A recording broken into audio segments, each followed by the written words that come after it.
Welcome to Las Vegas. Each year, more than 40 million tourists flock to the city from all over the world, including 500,000 Brits. We come for the lights and for the spectacle, but most of all, we come to gamble. Annually, visitors spend more than $6 billion in Vegas's casinos. But the city's luck might be finally about to run out. Estimates suggest Las Vegas could go bust in as little as 20 years. Sin City isn't about to run out of money, but something infinitely more valuable. Water.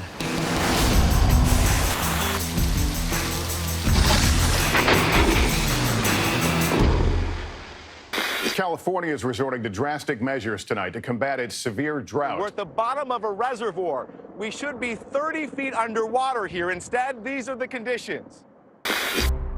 Desperate times call for desperate measures. And to solve this ecological disaster, the most wealthy nation in the world may have to turn to someone they have been persecuting for hundreds of years. A nocturnal, semi-aquatic rodent. The humble beaver.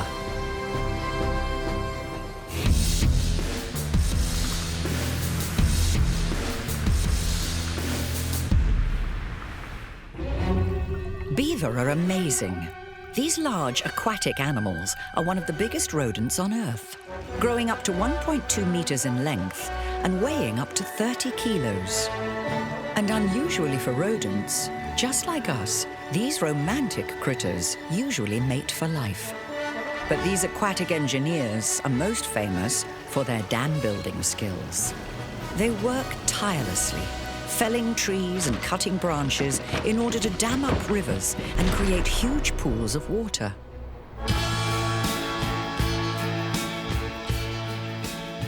And it is these water-saving abilities that one small team of maverick scientists are hoping to harness.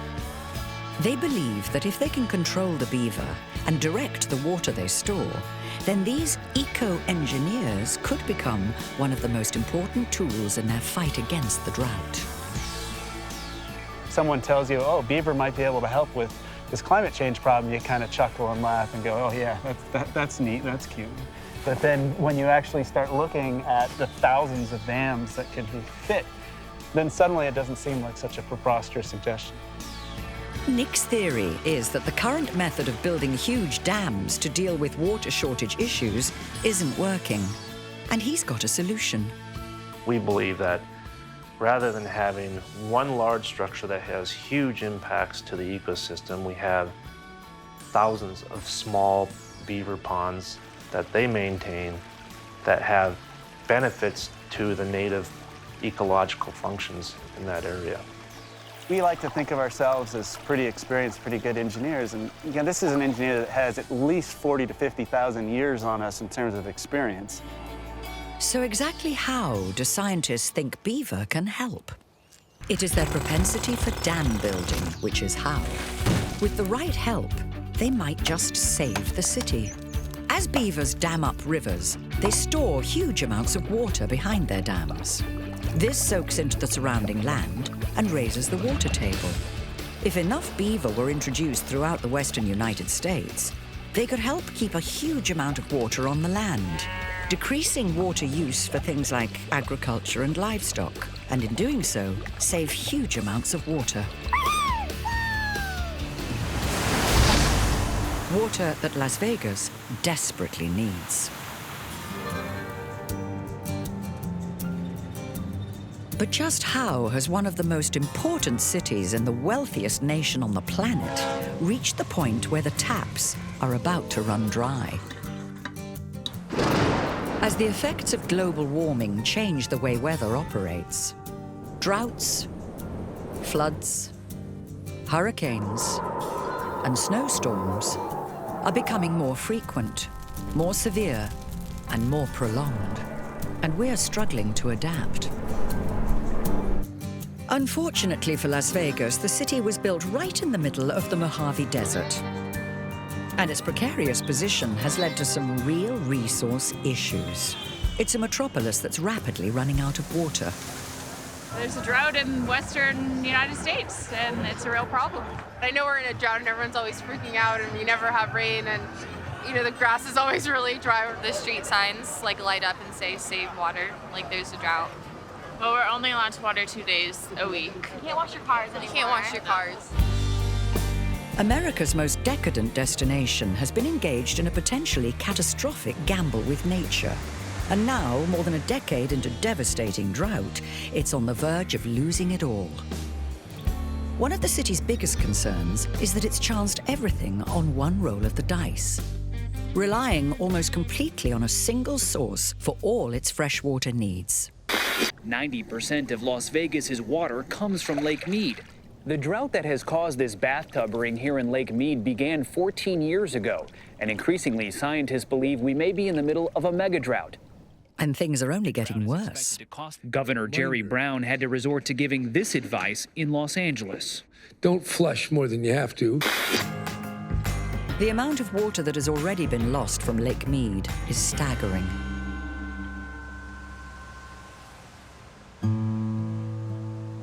It's a stark contrast to only a few decades ago. This was Hoover Dam, which created the lake, filmed in the 80s. Completed in 1935, it's more than 200 meters tall.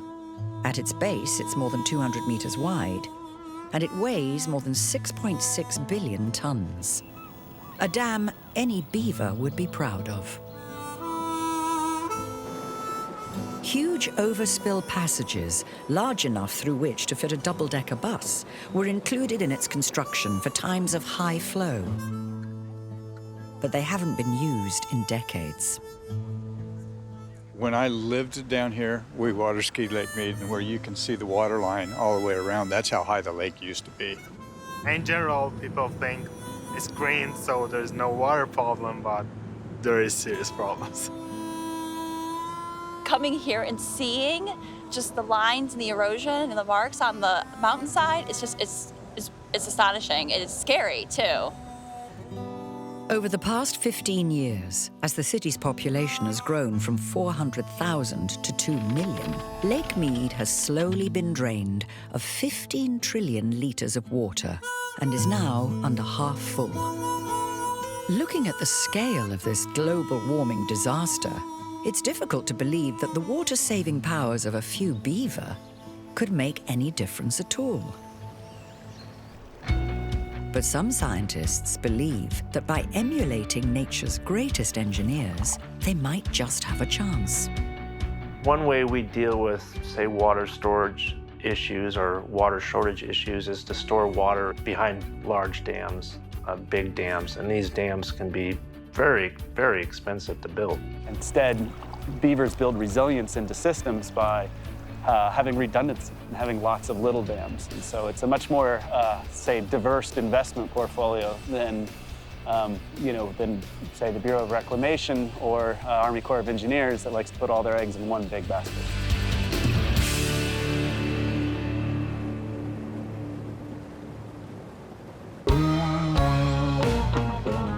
For more than a decade, America has suffered its worst drought on record. And the mega resort gambling city of Las Vegas now faces a big problem. Estimates suggest that in as little as 20 years, it could run out of water. However, one small group of progressive scientists believe that the savior for one of America's most iconic cities might just arrive in the least likely of forms. Beaver. As far-fetched as it might seem, the introduction of beaver on a mass scale may have to be considered sooner rather than later, as a lack of drinking water isn't Las Vegas's only problem. The hydroelectricity generated by Hoover Dam is delivered to more than 8 million people across the western United States. But with the water level so low, the power capacity of the dam has dropped by 25% since 2000. And the lack of water could ultimately cause the bright lights of the Strip to go dark. For the people living in Las Vegas, that is a very worrying prospect indeed. If it don't generate any power, then lights off in Vegas, California, a lot of surrounding areas. You know, those generators produce a lot of power, take a lot of water to spin them. So it's pretty critical. If you look at pictures of the intakes, they only go down so low. There's about half of it, I think, or less now taking water in. So if it gets to a certain level that it's so low it can't intake water, then they can't make any power. So could saving enough water to keep the lights of the world's brightest city on come down to beaver power? For that to happen, some scientists believe that beaver populations will have to return to levels not seen since before European settlers arrived. For almost 400 years, their furs were highly sought after and were used to make clothing and hats. From 1630 to 1640, nearly 80,000 beaver were taken annually from one river alone. As beaver populations were depleted in the east, trappers pushed west. Forget the California gold rush. This was the California fur rush. 200 years down the line, and many Americans still consider the beaver a pest. Every year, more than 20,000 beaver are trapped and killed by the US government alone, and the numbers exterminated privately could be even higher. With private landowners controlling more than 33% of Nevada's arable land, if beaver are going to save Las Vegas, the ranchers are going to have to be on board, something that isn't going to be easy. It's legal to trap and kill beaver throughout Nevada, and 400 miles north of the Strip, there's only one man that ranchers call on to deal with their beaver problems. When a rancher finds beaver on his property and wants a permanent solution, they call Randall. Randall Storbell has been living and trapping in Nevada for more than 40 years. He doesn't quite believe the image of the cute, furry, water-saving rodent that many ecologists would like to portray. Trapping beavers is extremely difficult, hard work. And all my beaver trapping is done for the ranchers around here. Those beavers get into the irrigation ditches and plug everything up. And water in this country is extremely important. We don't have enough of it. And if the beavers are damming it up and the ranchers can't get it, beavers got to come out. And Randall is a busy man. One of the worst times was a couple of years ago. I was getting beaver complaints. I trapped beaver everywhere in the northeast part of the state and ended up catching 101 beaver, which, gosh, that's a lot of beaver. That's an extremely large amount, and it dang near killed me getting that many. And once caught, there is still an appetite for their fur. But people like them. They're spectacular. They put them on the back of their couch for decorations. And as you can see, these are really, really nice, beautiful, beautiful critters. People have proposed more beavers might be a good solution to alleviate the drought in Nevada. Tell me what your opinion is on that. My opinion on having more beavers introduced to Nevada or any western state is simply ridiculous. It just won't work. We are the driest state in the nation, and beavers need water. The ranchers would, in fact, fight this. They have to pay a lot of money to get rid of the beaver that are out there right now. So not only are ranchers against the introduction of more beaver, they even want to get rid of the ones that are already there. This is a very typical beaver trap. It's got 2 springs, 2 jaws. These traps are not designed to break legs.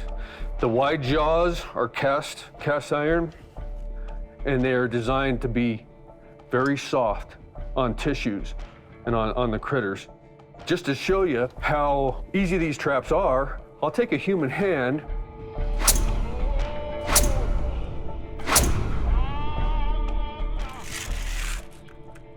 Do you see any blood? Do you see anything broken? No, you don't. These are designed just to hold the animal there. In reality, if you think about it, does an animal know? Does a beaver know, or any animal that you're trapping, Do they know what a trap is? No, they don't go to school. They don't live in society where they know can learn what a trap is. They think that it's something in nature. These are two big sticks or a chunk of iron a rancher left out there, and it's got them pinned down for some reason and they can't get loose. And so they finally curl up and go to sleep. Because actually it's not hurting them. You know, at first when they're fighting it, yeah, it'll hurt them. But eventually they'll curl up and go to sleep. Changing the long-held opinions about beaver being pests that need trapping and killing is obviously going to be difficult. But luckily for the scientists' campaign, not all hope is lost, and the beaver do still have some champions. In the neighboring state of California, beaver are routinely exterminated on sight. So when a beaver family moved into the center of one small town, their fate seemed a foregone conclusion. That was until one local resident decided to take a stand.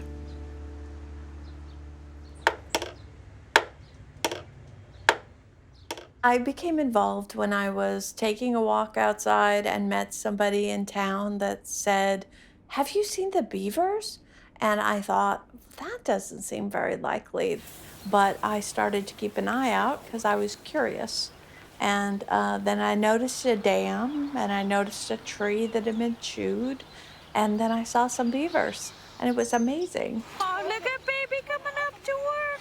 Oh, look all. Okay, bring your kit to work day. There had never been beaver that anyone had seen in Alhambra Creek for easily 75 years. And people got really engaged with them. You could actually sit at Starbucks and have your morning coffee, and you could watch beavers play. Oh, that was the tail slap. It was really amazing for a city to have something like that right in the middle of town. Unfortunately for these beaver, they were considered an illegal pest. A decision, especially in times of such severe drought, Heidi found hard to take. If we were able to allow these beavers to be back where they belong, they could be doing the work that we need in California to save water. They could be raising our water tables, and all our wells could be going dry. Oh my gosh. Oh, little argue. I've worked around here for about 7 years, and I'd see them knocking down trees, you know, around the creek, and you'd see the teeth marks and stuff like that, and, you know, them breaking up dams. I've seen the baby ones. They draw a lot of attention around here, which is great. I used to see them all the time when my family and I used to go fishing and stuff. I got joy out of watching the beavers play and gather down there, but I think they were naturally born and bred here, so I think they belong here. But then, the local council revealed that the beavers' days were numbered. In the middle of all this, the city of Martinez decided that the beavers would have to be killed.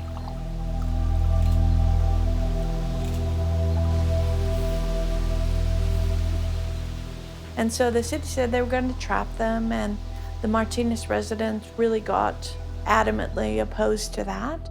There was actually a candlelight vigil for the beavers at the creek. People objected to the idea of them being killed. There was a lot of outcry, and there was going to be a big meeting to discuss the fate of these beavers. This is really difficult for me, and this has got to show you the power of the beavers. It's changed people's lives. They've changed my life. Actually, you stop to think about it, beavers were here a hell of a long time before we were. I think we're teaching a whole community that if you don't like it, just get rid of it. And I think that's a bad message to our children and to the whole community. Some 200 people came to that meeting. They came from uptown, downtown, and out of town. I came down here and saw how many police officers you guys had called in here, because who do you think we are? Like terrorists and bombers? For crying out loud!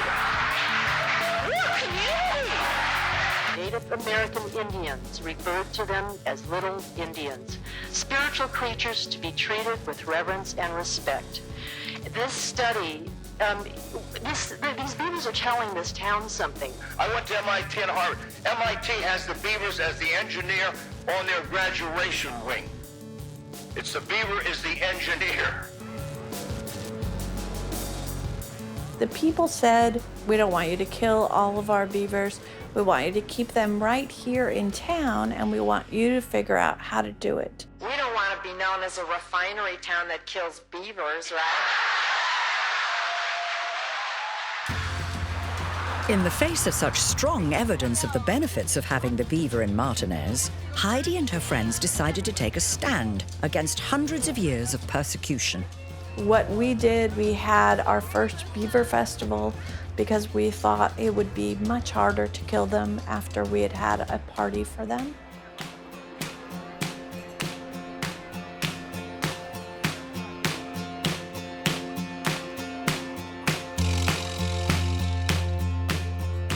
And really continued to push the issue of media attention that would allow pressure to be placed on the city.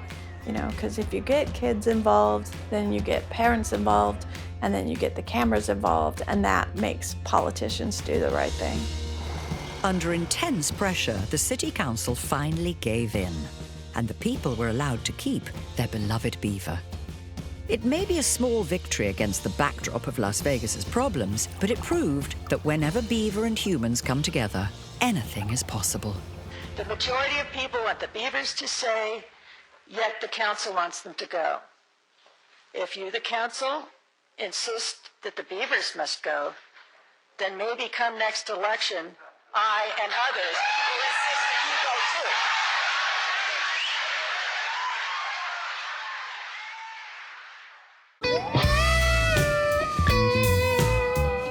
Thanks to global warming, America is facing its worst drought ever. And beaver could be its only hope. Scientists Nick Bowes and Joe Wheaton believe that using the water-saving powers of these industrious rodents could be hugely important in fighting the effects of drought. But does their theory work? And will they be able to overcome the prejudice many Americans, but especially ranchers, feel toward beaver? In Elko, Nevada, one lone woman is giving it her best shot. For more than 20 years, Carol Evans has been trying to convince ranchers about the benefits of beaver. I've been working on streams since 1977, and I've never seen a drought this severe. We've had almost no snowpack here in northeastern Nevada for the last 4 years. So the streams have been as dry as I've ever seen them, except where there's beaver. I really love the analogy of beaver as being sort of reservoir builders. When I look at some of these streams, they're full of beaver dams and wetlands and full of water and sediment. To me, they're just reservoirs. The beaver are storing that water during the spring when we get runoff or during periods of rain, and they're keeping that water during the dry period and releasing it slowly as things dry out. When you live in a place like Nevada with 10 inches of rain a year, you start paying attention to something that holds the water on the landscape, especially during a drought. Carol's passion for beaver managed to convince one local rancher to try out her theory. We're on our way out to Susie Creek to see some of the work that the ranch manager for the area, John Griggs, and I and many other partners have been doing over the last 20 or so years to improve stream conditions, which have led to the return of the beaver.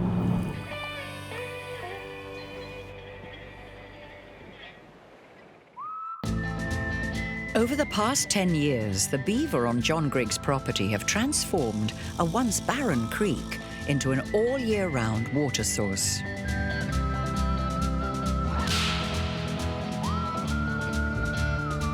A creature that he and his kinsmen once considered a pest has become an invaluable ally in their fight against the drought.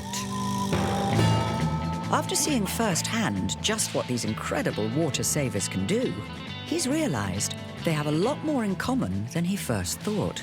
We ranchers haven't always had a good relationship with beaver in that, you know, when they show up in your irrigation system, they can play havoc. We had to have a cultural shift in that we kind of have a lot in common with beaver. Our culture focuses around the work like theirs do, and our culture focuses around family like theirs do. So we needed to figure out how to let them do their thing when they're in the right spot and how to discourage them from hurting us when they're in the wrong spot.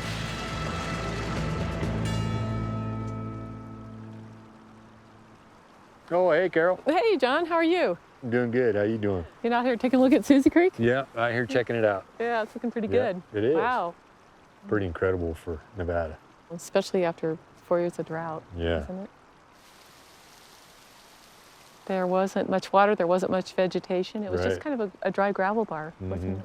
It was hard for me to know the potential of what this could be back then because as we're looking at it now, it was mostly gravel, and probably this time of year there wouldn't have been water. Pretty dry, yeah. You know, traditionally, stockmen didn't have such a good relationship with beaver, so we really didn't know how they could help us, and I was afraid they'd hurt us.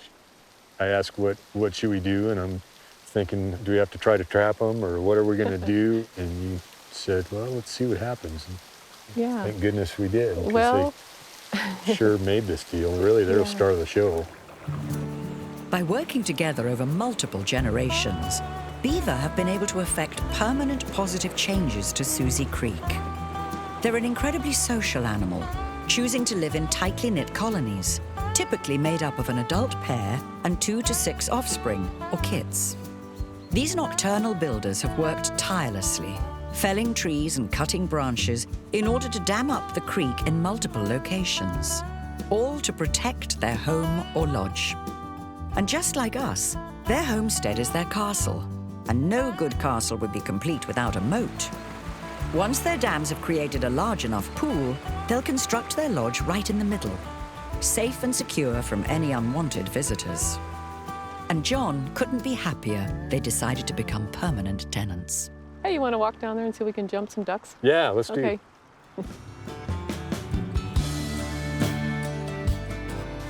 Some of my peers this year are hauling water for their stock. A lot of people are having a hard time this Yep. year.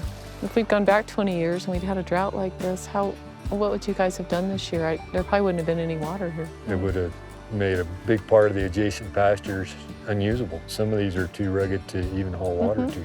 I'm happy to say, Carol, that I don't know what we would have done. You don't have a water shortage now, do you? No. No, sure don't.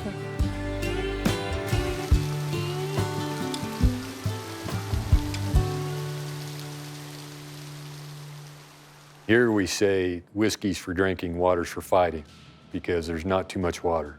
So every bit we get, we need to try to put to work as best as we can. We have water in places where we dang sure wouldn't have in the past. So there's a lot of us ranchers that are seeing the benefits to it. If even hardcore ranchers can change their opinion on beaver, then surely anything's possible. But what do the residents of Las Vegas think?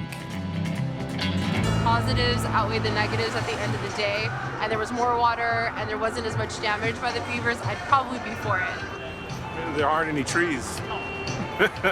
What are the beavers going to chew down? I mean, it sounds a little wacky that the solution is beavers, but at the same time, I think if, the smart people in the room, scientists and such, think that that's one tactic they want to use, I'd say go for it. Go beavers! But convincing Nevada's ranchers one at a time will be a slow process, and the amount of water saved on each individual property is only a tiny drop in the proverbial lake. Las Vegas, however, doesn't have that kind of time. On current predictions, it could be curtains for the city in as little as 20 years. If things are going to change quickly enough, there needs to be a real change in federal and state policy. And that's just what Nick and Joe are trying to do.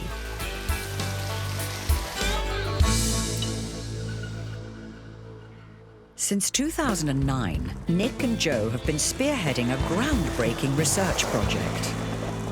A project that requires them to stop thinking like human engineers and start thinking like beaver. The hope is that beaver, by doing what they do in building dams, particularly in the headwaters and upper parts of many catchments and watersheds, the hope is that they can help with water resources in providing a bigger store of water that slowly releases that over time. We believe that rather than having one large structure that has huge impacts to the ecosystem, we have thousands of small beaver ponds that they maintain that have benefits to the native ecological functions in that area. We like to think of ourselves as pretty experienced, pretty good engineers, and again, this is an engineer that has at least 40 to 50,000 years on us in terms of experience. Nick and Joe's team believe that by restoring beaver populations to more historic levels, they will have a big impact on watersheds across the country. And that, in turn, could save areas from mega droughts, areas like Las Vegas. But turning back the clock is never easy, especially given America's checkered past with these eco-engineers. If we look at sort of exploration of North America, most of it was driven in quest of furs and the pelts of beaver. And if you look at the old accounts from these trappers of what these rivers and streams were, this is a completely different landscape. People were removing 6 beavers per kilometer, a lot of places. Beavers were very abundant, and we trapped them to near extinction. Their furs were worth more than gold, literally. And now their furs are about the same price, unadjusted, but 15 bucks at most, a pelt. And so that pressure in terms of them as a fur resource is really backed off. He is on his way to a beaver pond, busy engineers who have become too numerous. This isn't the first time that an extraordinary experiment involving beaver has taken place. During the 1950s, some downright outlandish measures were used in the name of beaver conservation. This man is carrying beaver live traps. Into the holding crate they go. Whoops. Get back in there, old girl. That's better. The Idaho Department of Fish and Game wanted to move the beaver to a nearby protected area to irrigate the local land, but they didn't know how to get them there. It was then that one of their employees devised an ingenious solution. The plane makes a careful approach, ready for the drop. Now into the air and down they swing, down to the ground near a stream or a lake. The box opens and a most unusual and novel trip ends for Mr. Beaver. He's on his way now. His nose and his instinct tell him where to find the water. There are plenty of beaver in Bridge Creek, the reach that Nick and Joe are studying. But there's still a big problem. A problem that means if the team can help the beaver store water here, they could do it anywhere. The problem is there isn't a lot of large woody material for them to build their dams in. The vegetation that beavers have to work with are small willows, about the diameter of my thumb. So they build a dam, but then they blow out every year because there's a lack of large woody material to build stable dams. One of our motivations was trying to build dams that lasted a little bit longer than what the natural beaver dams were lasting. Well, what if we put in a little bit bigger material? Will that buy them a little bit of time? And so it can last through a typical flood, maybe not the huge flood, but a flood that you get every year. We did a very simple approach, which is to just put fence posts into the stream. These are just round posts that we pound into the stream, and we've basically made our own beaver dams. We weave willow branches, we push rocks and mud, we just pretend we're beavers, we muck around in the river.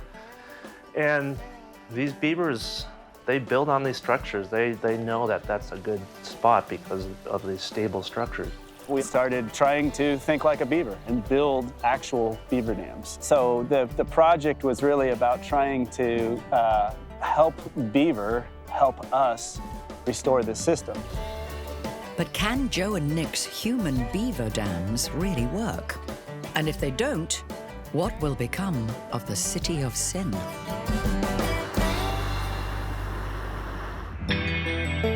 The The city of Las Vegas is rapidly drying up beneath the harsh Nevada sun. After more than a decade of drought, the city's main reservoir, Lake Mead, is at its lowest ever capacity. But one team of renegade scientists in Oregon is working on a radical new approach to saving water that might just stop Las Vegas from going bust. Human beaver Nick Bowes and Joe Wheaton have been working on Bridge Creek in Oregon since 2009. They chose this area because of the lack of water storage. It was the perfect place to see what beaver can do. The team have been creating man-made structures which vastly increase the lifespan of each dam the beaver build. Every dam is a collaboration between humans and beaver, and they create vast amounts of water storage, water that would otherwise be lost to the ocean. It's a man-made solution, with a little beaver assistance, to a man-made problem, global warming. But in order to have the research verified, the team need to collect data. Once they have irrefutable scientific proof that beaver can help alleviate the drought, only then will they be able to influence policy decisions that could see millions of beaver reintroduced across the west of America. So the idea here is we're gonna measure hundreds, if not thousands of points within a reach, and we can connect the dots of all these points and create a three-dimensional model of our stream. This is a RTK GPS, and this is just a fancy way that we can essentially make maps to see whether or not the intended changes were actually taking place out here. And the water level appears to be rising wherever there's a dam. But unfortunately, in the middle of winter, all the additional water they've helped store can create its own problems for the team. Ooh, you go first. Yeah. Well. Oh. Cracks make the ice stronger. I heard the crack there. Of course, I weigh another 100 pounds. I haven't been here for a year, and I can't believe the sort of transformation just in the past year at this site, how much more storage there is. We saw beavers building on these structures in a matter of weeks and increasing the size of these things dramatically, and then building their own beaver dams near some of these structures. I mean, it's almost overnight. It's unbelievable how fast they can build a structure. Yeah, they're just incredibly industrious. Before, this thing was just like a bowling alley. So you dump some flow on it and it would just go and run right off. And now you've got all these little obstructions at the beaver dams, and so it's slowing down that runoff, and it's holding on to that water longer, and then slowly releasing it out over the dry season, which is critical in an environment like this. Beaver have been storing water for thousands of years and are perfectly adapted to this kind of work. One of their main roles when on the job is chewing through trees and branches, so their oversized incisors need to be very tough. Fortunately, their tooth enamel contains iron, which makes them incredibly strong, as well as turning them orange. And as if that wasn't enough, their teeth also self-sharpen as they chew. Using these formidable tools, beaver can create huge water-stopping structures. The world's biggest beaver dam is more than 850 meters long, twice the length of Hoover Dam. With these kinds of credentials, it's no wonder that Nick and Joe have enlisted these eco-engineers to help solve the country's water shortage woes. And signs of these industrious critters are all over the valley, if you know where to look. This is just a little willow stick, and they eat this. We call it corn on the cob. Not a technical term, but the way they eat it, they kind of gnaw on it. And so you can see the little teeth marks. I think just wandering around, you'll just be able to see some of the complexity and see how massive some of these dams are. This is an example of one of the larger beaver dams on Bridge Creek, but you can see that's 60, 70 meters across. I mean, this beaver dam starts from here, goes all the way arcs around, goes way back there. The team used drones fitted with high-quality cameras to give them an aerial perspective of the landscape. Whilst Nick and Joe survey on foot, the drone team is lifting off.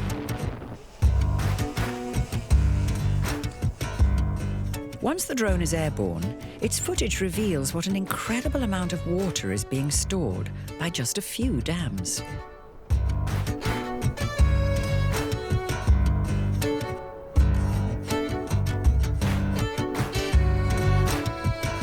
Yeah, so this is the same dam that we've been talking about here. It started out as a dam that's probably about my waist in height. So I'm, roughly 2 meters. And this thing's a little bit higher than me. It's not an anomaly. There's in this reach that we're in this 2-kilometer reach, there's another 3 that sort of compete with it in size. Nick and Joe's project is proving scientifically that proactively supporting beaver can help store a huge amount of water. But what are the implications for Las Vegas? You went to this stream that was 4 inches deep, just a straight shot, to a dam that's 2 meters high and a pond that's 50 meters wide. And it's a totally different environment. It's just unbelievable.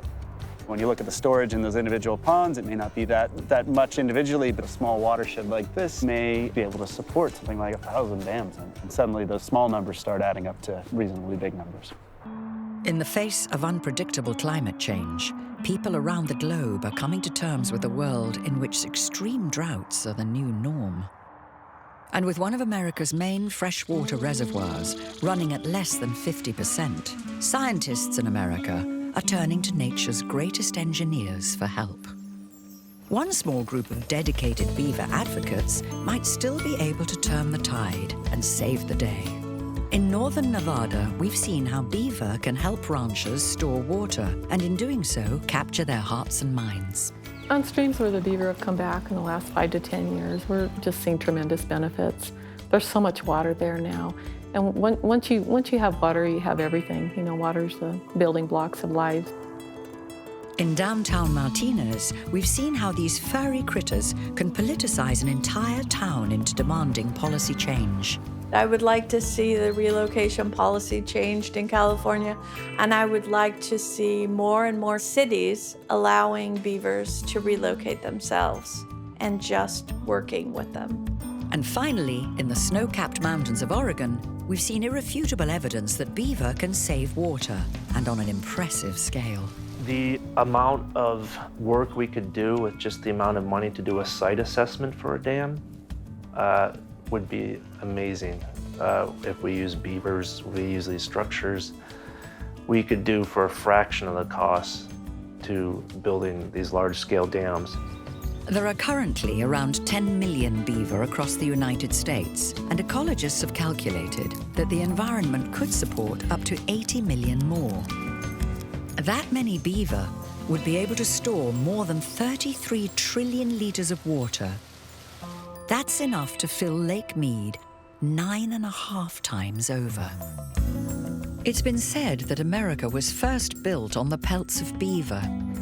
Could it be that in the face of climate change and huge water shortages, the most powerful nation on the planet will once more owe its very survival to this humble rodent?